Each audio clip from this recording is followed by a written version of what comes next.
أعوذ بالله من الشيطان الرجيم بسم الله الرحمن الرحيم إن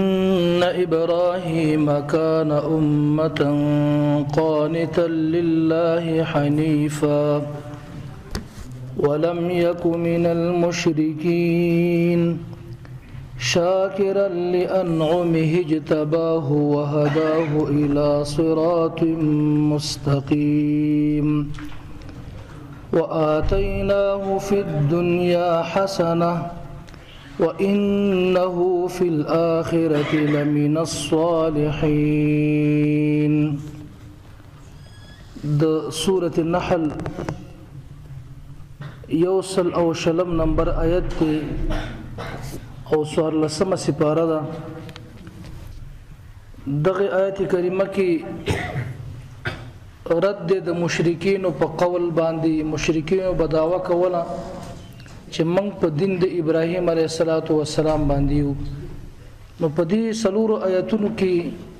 یو طرف ته چې د رد په مشرکین باندې بل طرف ته د ابراهیم علیه السلام صفات ذکر کړي. الله پاک فرمایي چې ابراهیم علیه السلام خو مشرک نه و، تاسو څنګه شرک کوئ؟ مشرکین ته وي تاسو یو چې موږ د ابراهیم علیه السلام په دین باندې عمل کوو. ابراهیم علیه السلام به د شرک نه خلق منع کول تر دې حد پورې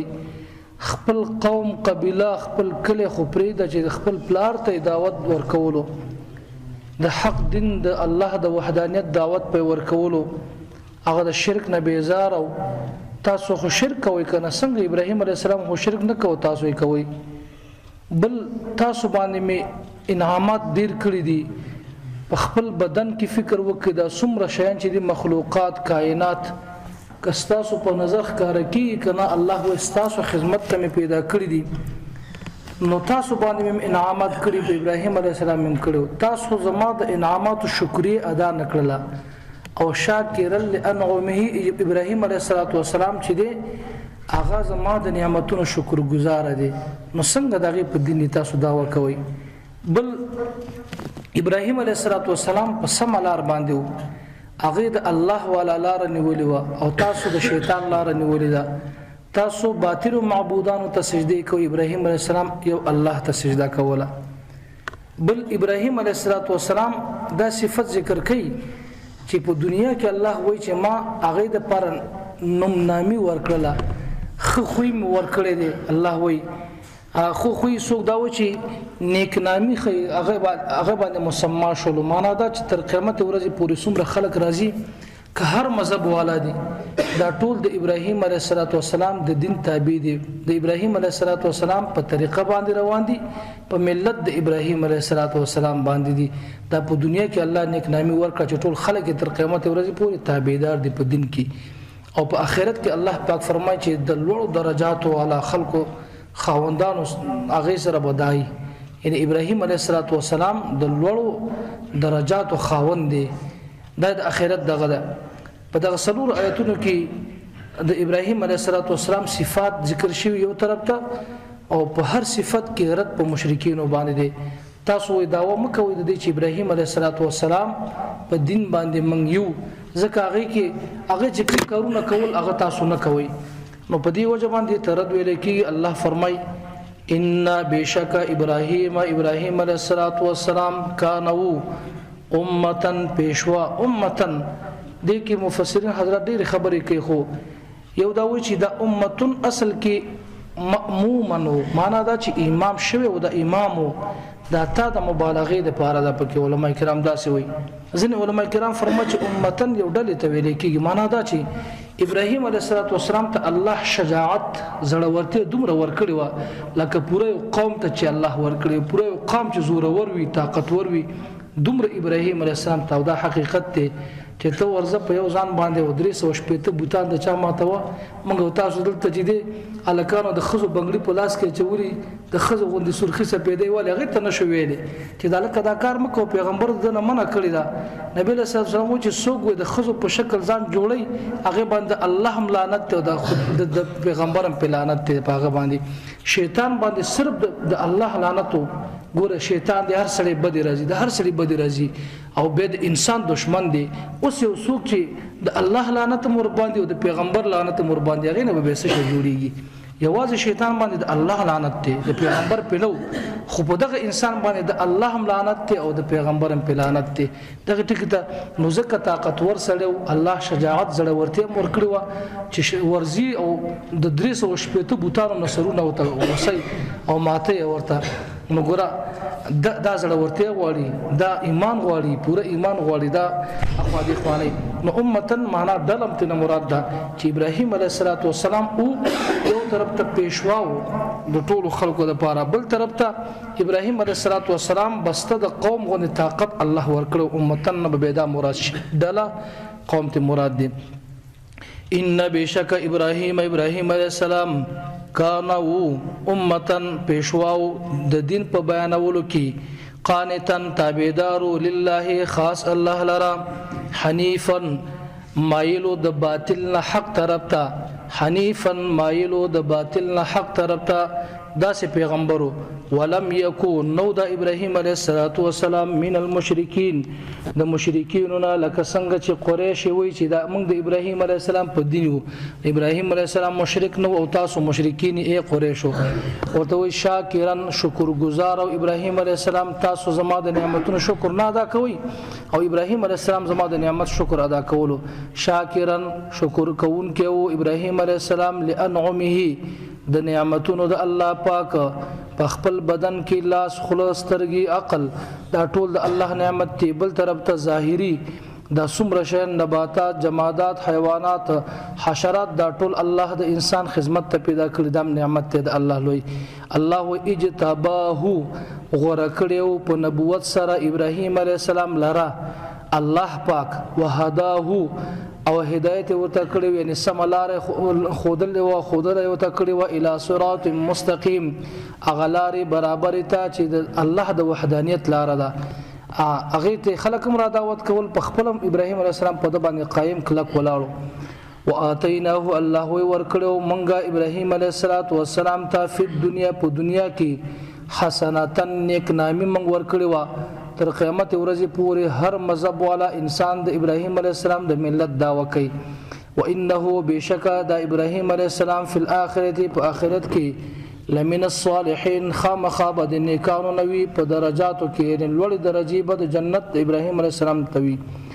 ثم بیا الله وی اوحینا من حکم وکړو الیک تا ای نبی علیه السلام ان تبع د دې خبره چې ته تابعداري کوه ملت ابراهیم د ملت او د دین د ابراهیم علیه السلام داس ابراهیم حنیفا چې هغه مایلو باطل نه حق طرف ته ورته کې علماء کرام فرمایي چې د نبی رسول الله صلی الله علیه وسلم شریعت چې د نبی رسول الله صلی الله علیه وسلم چې دا او د ابراهیم علیه السلام شریعت یو شو ځین احکاماتو کې لږ فرق توفیر لري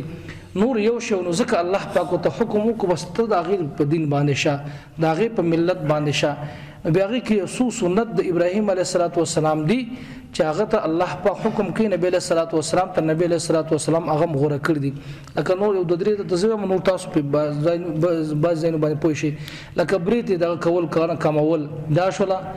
دغه شانته وخت پر خودل د نبی علیه السلام درې قسمه وختو لما جمع او وفره نبی علیه السلام دی وګونو نرمه پوری دا پرې خدي وخته د سب د سوق ورمیګو سوق سب په دې په منځه پورې وګو پورې نبی علیه السلام پرې خدي وخته د سنت د رسول الله صلی الله علیه وسلم دی نو دا درې قسمه وخت نبی علیه السلام پرې خودله په منځ کې به نبی علیه السلام لار کوله نو دا د پیغمبر طریقه دا چا و د ابراهیم علیه السلام نو ته پاتې و دغه شان تخرګونو نو وختر استل نور زر ناب سام برابرول نوکان کمول دا ټول د ابراهیم علیه السلام اصول شین دي چې د ابراهیم علیه السلام د دین نه پات دي الله پاک ځکه حکم کوي نبی علیه السلام د ملت ابراهیم حنیفه ته د ابراهیم علیه السلام په دین باندې شه نو د دې وجنه علما کرام فرمایي چې یو وجدا د چې د نبی علیه السلام شریعت او دین دا بعینه د ابراهیم علیه السلام د دین غوندیو ځکه الله پاک ته حکم وکړي دا غي دین اختیار کړه مغه په دین باندې شه خو ځین احکاماتو کې لګ توفیر فرق شته دي نو ځکه الله پاک فرمایي ثم بیا اوحینا وحی وکړه مونږه الیک تا ته اے نبی علیہ الصلوۃ والسلام ان تبع د دې چې تابعداري کوته ملت ابراهیم د ملت او د دین د ابراهیم علیه السلام حنیفن چې مایلو د باطل نه حق طرف ته وما كان او نو ابراهیم علیه السلام من المشرکین د مشرکیننا لکه څنګه چې قریش بولی انما جعل السبت على الذين اختلفوا فيه په دې آیت کریمه کې د شبهه جواب دی شبهه دا و چې د مشرکین نه پاس دي او توي ابراهيم نبی رسول الله صلی الله علیه وسلم ته چې ته داوا کې چې موږ د ابراهيم عليه السلام په دین باندې د ابراهيم عليه السلام په دین کې خود خالد ورځ د شنبه د ورځ تعظیم عزت باغه کولو ته خود جمعې د ورځ عزت کې ته څنګه د ابراهيم عليه السلام په دین باندې ته داوا د ابراهيم عليه السلام په دین کې ابراهيم عليه السلام د شنبه د ورځ خالد ورځ تعظیم عزت کو په عبادت سره او ته د جمعې په ورځ باندې کې نو دې په اعتراض وکړ پر رسول الله صلی الله علیه وسلم باندې الله پاک جواب ورکړي و چې د ابراهيم عليه السلام چې و اغم د جمعې د ورځې تعظیم کولو اغه ندی خو چې دا به موسی عليه السلام قوم را پاسېدل الله وته اختیار وکړلو چې تاسو وسجده د عبادت لپاره ورځ وټاکه مقرره کې ځانته خو به الله وته د مفسرین د لیکي و چې حافظ ابن کثیر د لیکلي و چې الله پاک ته اختیار ورکړو چې ګوره تاسو د ټوله هفته کې د جمعې د یو جمعې نه بل جمعې پر د څومره ورځ چې دي د عبادت ورځ په کې تاسو په خپل ځان ته تعین کړئ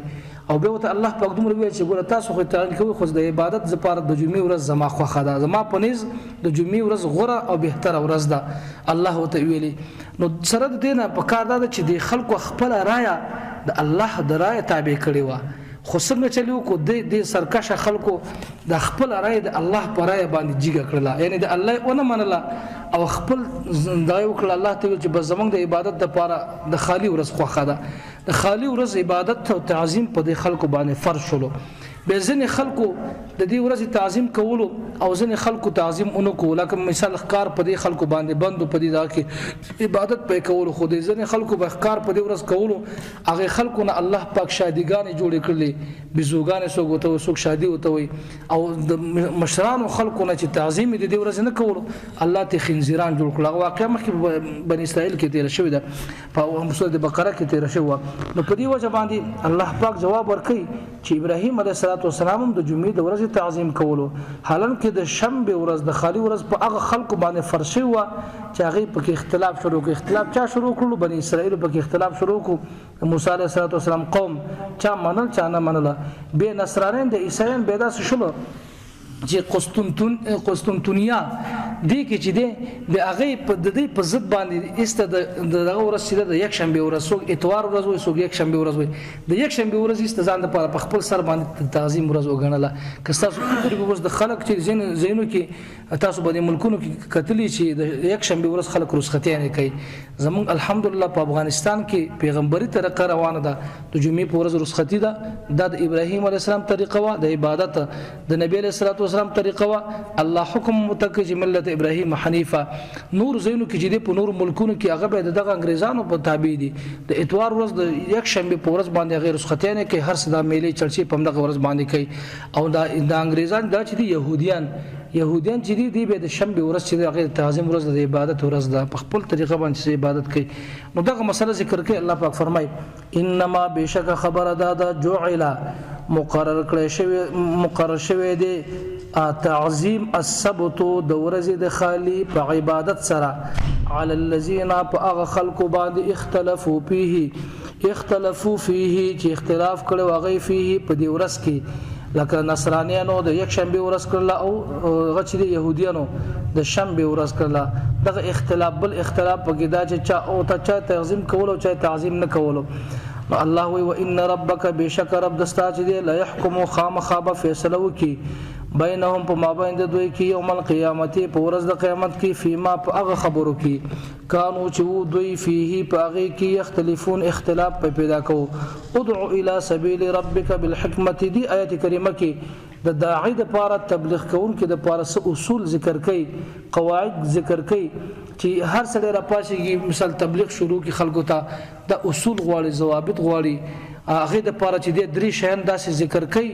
چې هغه د دې دعوت سره تعلق لري چې په دغه طریقه باندې به خلکو ته د دین دعوت ورکې یو دعوت حکمت ذکر کړی دی حکمت چې دی دا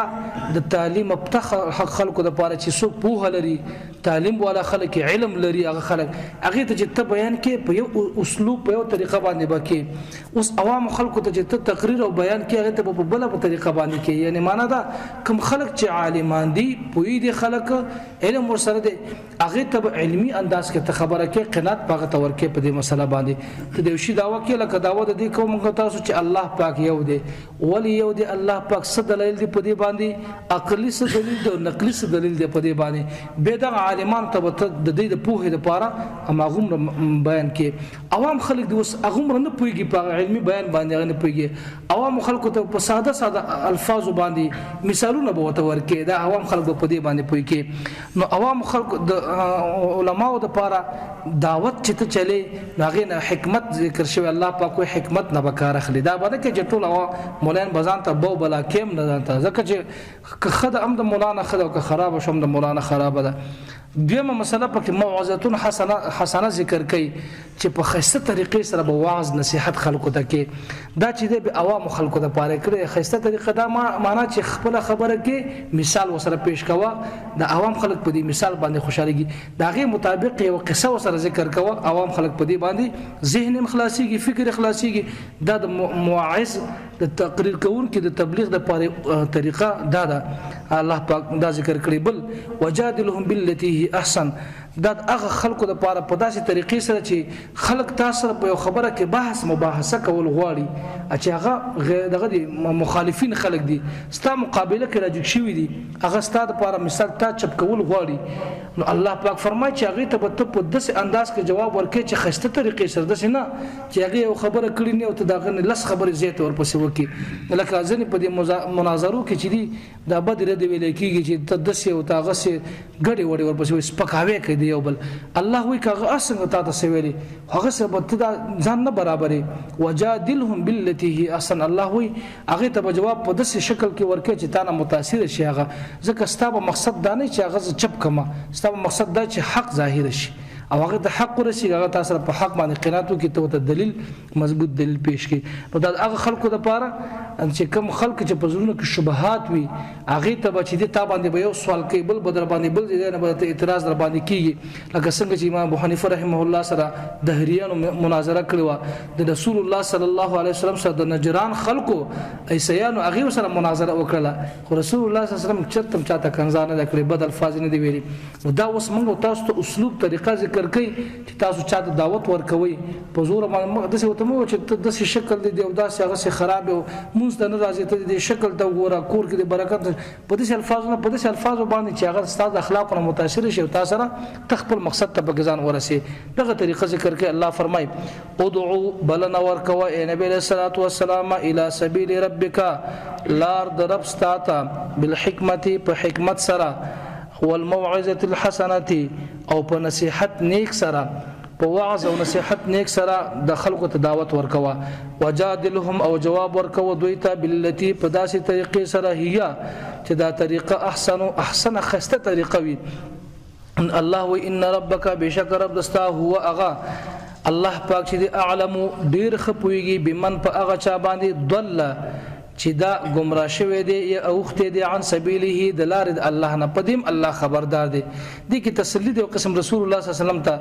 چې هدایت کوونکې الله پاک دی خلکو ته او که څوک گمراه کوي کدا ټول خلک ولګي دا په هدایت کې دا ټول دنیا نوغه په هدایت کول نشي کاغه الله گمراه کړي دي گمراهیت هدایت دواړه د الله د طرف نه تخپل مسله خلکو ته چلاو الله او نبی اسلام ته دعوت خلکو ته ورکو منل نه منل زما کار دي استا کار نه دي فرمای ان ربک بشک رب دستا هو اعلم دا ډیر پوی دي ډیر خبردار دی پوی دی بمن په هغه چا باندې دوله چې گمراه شوی دی عن سبيله دلارد الله نا وهو او دا الله چې دی اعلم ډیر خپويږي بالمهتدين پلار مندون کو باندې په هدایت افتخل کو باندې چې چاته الله په هدایت کړه پیغام الله پويږي گمراهانو باندې پويږي وان عاقبتم په دې آیت کریمه کې دا مسله ذکر کړي دا ځلک زپات دا ختمو چې د صورت ختم شي دی آیت کریمه کې الله پاک ته نبی صلی الله علیه وسلم ته الله پاک وي چې اے نبی صلی الله علیه وسلم ته به دعوت تبلیغ چلی خلکو ته خدا خلک بستا مخالفت کوي دا د سینې چې ټول بستا تابعدار کیږي دا خلک به مخالفت کوي دستا نو په دې وجه باندې وای کده دا ته تکلیف رسي اذیت رسي مشکل د ترسي نو په دغه دغې نه بدله په زیاته باندې نه اخري ته دوه اختیار دي یو اختیار دا چې دا غي د بدی په اندازه باندې ته داغه نه بدله وخري چې څومره سزا تاسو درکړي دا نقصان تکلیف تاسو درکړي دي اما هم بدله داغه نه وخله او کچرته مثال ته صبر وکي په دې باندې او معافي وته وکي دا ډیره بهتره ده نو دې کې اشاره ده د خبره ته تعلیم دی چې چا دا سره بد وکړل داغه مقابله کې ته بدله ما خله اختیار دې د تک وخري خو بهتره ده د ثواب په دې کې چې است د خدای رضا لپاره معاف کا نو موږ تاسو په دنیوي معاملاتو کې یو بل نزل بدوالي کې اختیو موږ تاسو مشکلاتو کې اختیو بس دا د خدای رضا لپاره معاف کول پکار دي د اشاره ده الله وي وان عاقبتم کتاسو بدله واخلي د دغه کافرانو مشرکین فعاقبون بدله واخلي تاسو بمک بدله اخلي تاسو چرته فعاقبون بدله واخلي تاسو د کافرانو بمثل مثل پشان ما د هغه بدلی عوقبتم چې تاسو ته اذیت او تکلیف سزا درکړې شوې ده به پاغه سره چې څومره تاسو ته شوې ده هغه مر بدلته واخلي او که مثال معاف کوي الله دا ډېر بهتر ده ولا ان صبرتم الله وی که تاسو صبر وکړو په دې تکلیفونو باندې فهو خير دا بهتر دی للصابرین صبرناک خلقو د پاره صابرین خلقو د پاره دا ډېر بهترین طریقه ده اوس مطلق صبر ذکر کوي او ته وی چې الله پاک او ته وی نبی صلی الله علیه وسلم بس صبر کوا دا بهتر شي دی واصبر صبر کوا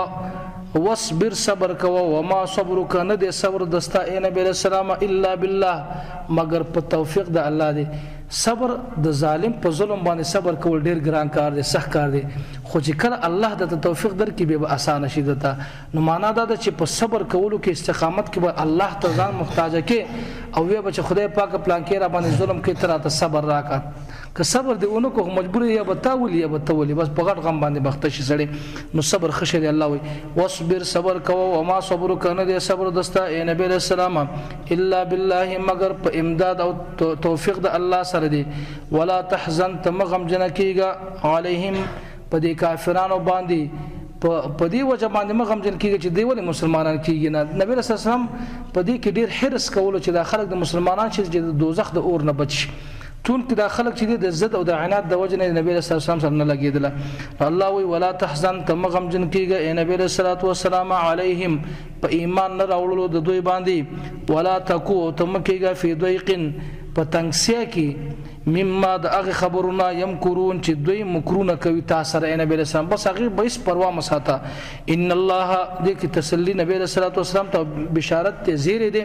هغه خلکو د پاره چې هغه تقوادار خلک دي چې الله معیت کومک هغه خلکو سره چې هغه متقین خلک دي ان الله بشک الله پاک مع الذين ملګری دي په امداد او په تغه سره په کومک سره په مرسته سره الذين اغه خلق اتقوا چې هغه ځان بچ کوي پرهیزګاری کوي د شرک نه او د الله د احکاماتو ماتول نه ځان ساتي والذین او اغه خلق سرم دي هم چې هغه محسنون هغه نیکی کوون کې خلق دي د دې ملګری الله پاک دي په کومک او امداد سره الله دې موږ تاسو توفیق راکړي